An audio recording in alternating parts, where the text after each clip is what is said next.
तो आइए बच्चों देखा जाए क्या करना है इस क्वेश्चन में। देखिए इसमें क्या कह रहा है, water in an electric kettle connected to a 220 volt supply took 5 minutes to reach its boiling point. यानी एक इलेक्ट्रिक केटल है जिसमें पानी भरा हुआ है और वो 220 वोल्ट के सप्लाई पे वर्क कर रहा है और उसको 5 मिनट लगते हैं बॉइलिंग पॉइंट पे पहुंचने पर। यानी वाटर को बॉयल होने में 5 मिनट का टाइम लग रहा है अगर वो 220 वोल्ट सप्लाई पे वर्क कर रहा है। How long will it take if the supply had been of 200 volt. अगर सप्लाई वोल्टेज 200 वोल्ट होता तब उसको कितना टाइम लगता है, ये हम लोग को कैलकुलेट करना है। तो इसको आइए ऐसे इस तरह से हम लोग दो केस बना लेते हैं, केस 1 और केस 2। इस तरह से इसको समझते हैं। केस 1 क्या है, जब वोल्टेज कितना है 220 वोल्ट है तो उसको बॉइलिंग पॉइंट पे पहुंचने पर कितना टाइम लग रहा है 5 मिनट्स। 5 मिनट्स कहने का मतलब कि 300 सेकेंड्स। इतनी बात तो समझ में आ गई। रेजिस्टेंस मान लीजिए उसका क्या है, आर है। केस 2 में पूछ रहा है कि वोल्टेज अगर मान लो 200 वोल्ट होता तब उसको कितना टाइम लगता है, यानी T2 आपको कैलकुलेट करना। और रेजिस्टेंस दोनों केस में इलेक्ट्रिक केटल का क्या होगा, सेम होगा।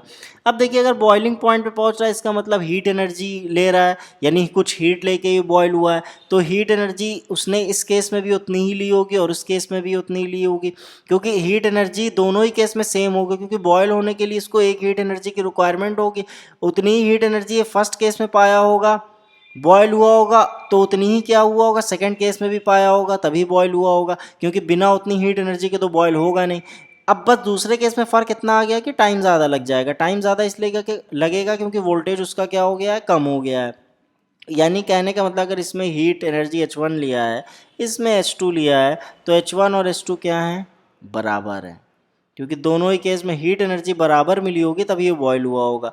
अब हीट एनर्जी होती क्या है, पावर इनटू टाइम। पावर का मतलब वोल्टेज का square upon R into T, यानी V square upon R into T. यानी इस केस के लिए हम हीट निकाल लें, इस केस के लिए हीट निकाल के दोनों को इक्वल कर दें। अब H1 अगर लिखेंगे तो क्या लिखेंगे, V1 square upon R into T1, और H2 लिखेंगे तो क्या लिखेंगे, V2 square upon R into T2। अब आर क्यों मैंने बराबर किया, क्योंकि रेजिस्टेंस केटल का दोनों ही केस में क्या होगा, सेम होगा। मान लीजिए आपकी इक्वेशन 1 है, ये क्या है आपकी इक्वेशन 2 है, आपको H1 और H2 क्या करना है, बराबर करना है।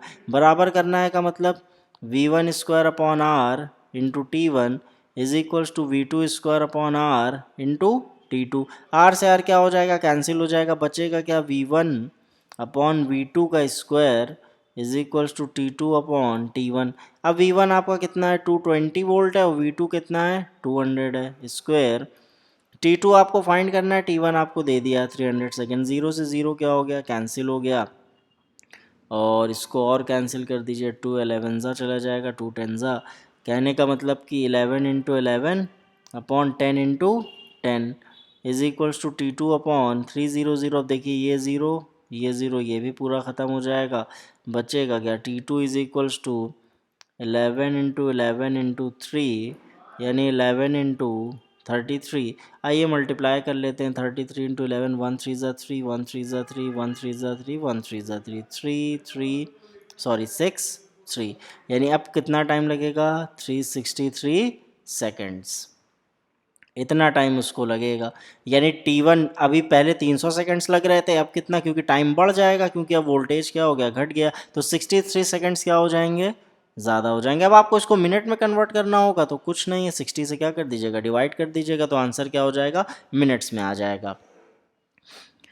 अब आइए अगला क्वेश्चन देखते हैं क्या कह रहा है। An electric toaster draws current 8 ampere in a circuit with source of voltage 220 volt. यानी एक इलेक्ट्रिक टोस्टर है जो कि 8 एम्पियर की करंट ड्रॉ कर रहा है, वोल्टेज कितना लगा हुआ है 220। It is use for 2 hour, 2 घंटे के लिए उस टोस्टर को यूज़ किया गया है। Find the cost of operating the toaster if the cost of electrical energy is. अब आपको ये बताना है कि उस टोस्टर को जो जला रहे हैं उसमें कितनी बिजली खर्चा हो रही है, यानी क्या कॉस्ट आ रही है। अगर 4.4 रुपये किलो वाट आवर का रेट, यानी एक यूनिट बिजली का रेट दे दिया 4.50 किलो वाट आवर, यानी 4.50 रुपीज़ की बिजली खर्च हो रही है 1 किलो वाट आवर अगर आप एनर्जी यूज़ कर रहे हैं। तो अब इस टोस्टर को 2 घंटे चलाने में कितनी एनर्जी यूज़ हो रही है, हम लोगों को क्या करना है, ये कैलकुलेट करना है। तो बहुत आसान क्वेश्चन है, कुछ नहीं है। सबसे पहला काम क्या है, गिवन लिख लीजिए।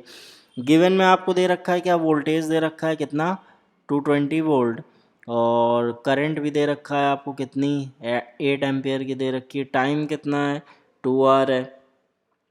तो अब आपको टोटल एनर्जी फाइंड करना है, मतलब total energy kilo watt hour में फाइंड कर लीजिए और 1 kWh का दे रखा है वैल्यू। तो एनर्जी का फॉर्मूला क्या होता है, पावर इनटू टाइम। अब पावर यहाँ डायरेक्टली दे नहीं रखी है बट वी और आई दे रखा है, तो पावर का फॉर्मूला हम वोल्टेज और करंट के टर्म्स में यूज़ कर लेंगे, P is equals to V I. अब देखिए वोल्टेज कितना है 220, करंट आपकी 8 एम्पियर है, टाइम आप 2 घंटा ले रहे हैं, तो 220 into 16।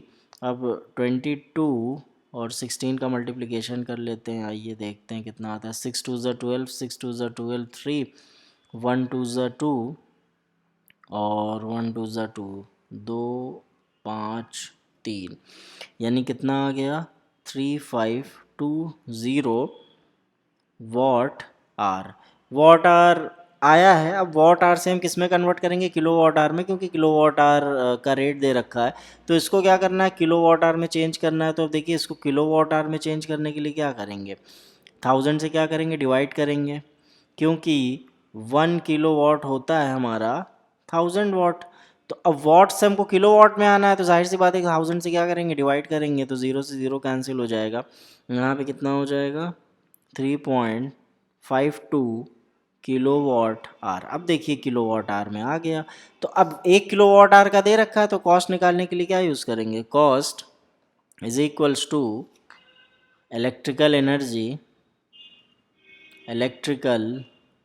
Energy in kilo watt hour into cost per kilo watt hour, cost per kilo watt hour, यानी टोटल कितनी इलेक्ट्रिकल एनर्जी कंज्यूम हुई और 1 किलो वॉट आर का क्या रेट है।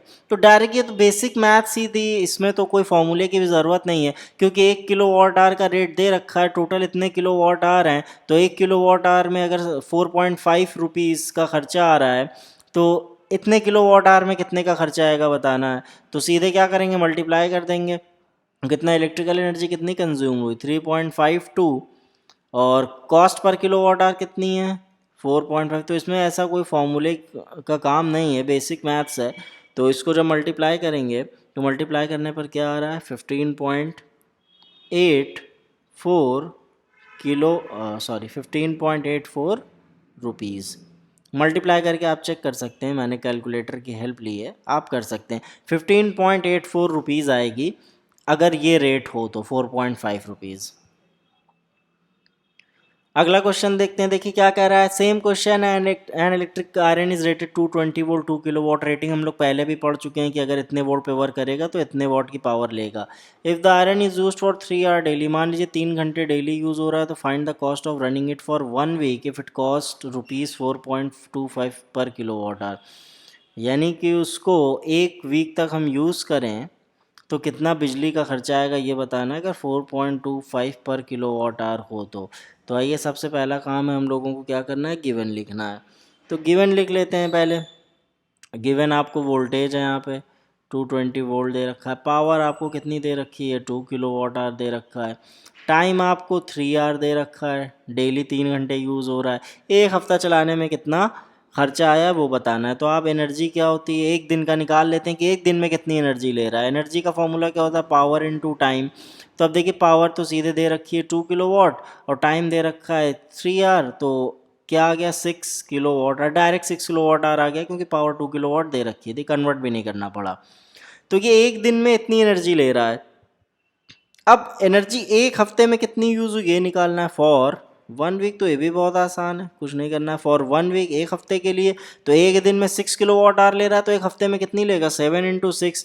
तो क्या हो जाएगा फॉर 1 वीक टोटल एनर्जी कितनी हो जाएगी 6 इंटू 7 यानी 42 किलो वाट आवर, क्योंकि एक हफ्ते यूज़ कर रहा है। तो एक दिन में 6 तो एक हफ्ते में 42 किलो वाट आवर हो जाएगी। तो अब 1 किलो वाट आवर का रेट फिर दे रखा है, तो फिर वैसे ही सेम फार्मूला यूज़ करेंगे कॉस्ट। और आपको समझ में आया तो ऐसा कोई फार्मूला भी याद करने की ज़रूरत नहीं, बेसिक मैथ्स है कि 1 किलो वाट आवर का रेट 4.25 रुपीज़ है, तो इतने का कितना होगा, यानी कितना हो जाएगा 42 kilo watt hour. 42 kilo watt hour का निकालना है, तो 42 इंटू 4.25 मल्टीप्लाई करेंगे, तो मल्टीप्लाई करेंगे कितना आएगा 178.5 रुपीज़। आप कैलकुलेशन कर लीजिएगा, मैंने कैलकुलेटर की हेल्प ली है।